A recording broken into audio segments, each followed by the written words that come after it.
Shalom saudara-saudara, Allah cipta langit bumi dan semua DPIC. Semua yang Allah cipta itu bagus sekali.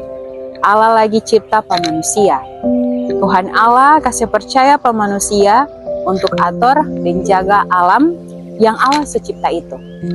Sama dengan Tuhan berfirman dalam Kejadian 2 ayat 15. Kalau Tuhan taruh manusia di Taman Eden, supaya manusia jaga dan urus taman.